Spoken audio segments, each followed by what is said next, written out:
Breaking news చూస్తున్నాం. లగచర్ల ఘటనలో arrest అయిన జైల్లో ఉన్న కొడంగల్ మాజీ ఎమ్మెల్యే బీఆర్ఎస్ నేత పట్నం నరేందర్ రెడ్డి దాఖలు చేసిన పిటిషన్పై తెలంగాణ హైకోర్టులో విచారణ ముగిసింది.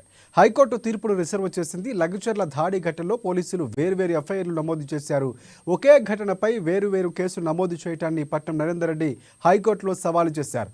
ఒకే సంఘటనపై వేరువేరు కేసులు నమోదు చేయవద్దన్న సుప్రీంకోర్టు తీర్పులను పట్నం నరేందర్ రెడ్డి తరఫు న్యాయవాది కోర్టుకు తెలిపారు. మరోవైపు ఈ కేసులకు సంబంధించిన వివరాలను ఏఏజీ కోర్టుకు వివరించారు. పోలీసులు వేరువేరు కేసులు ఎందుకు నమోదు చేస్తారో తెలిపారు. ఇక ఈరోజు వాదనలు ముగియడంతో హైకోర్టు తీర్పును వాయిదా వేసింది.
రైట్. లగచర్ల ఘటనలో అరెస్ట్ అయి జైల్లో ఉన్న కొడంగల్ మాజీ ఎమ్మెల్యే బీఆర్ఎస్ నేత పట్నం నరేందర్ రెడ్డి దాఖలు చేసిన పిటిషన్పై తెలంగాణ హైకోర్టులో విచారణ ముగిసింది. హైకోర్టు తీర్పును రిజర్వ్ చేసింది.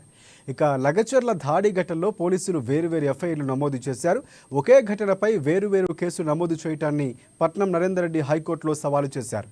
ఒకే సంఘటనపై వేరువేరు కేసులు నమోదు చేయవద్దన్న సుప్రీంకోర్టు తీర్పులను పట్నం నరేందర్ రెడ్డి తరఫు న్యాయవాది కోర్టుకు తెలిపారు.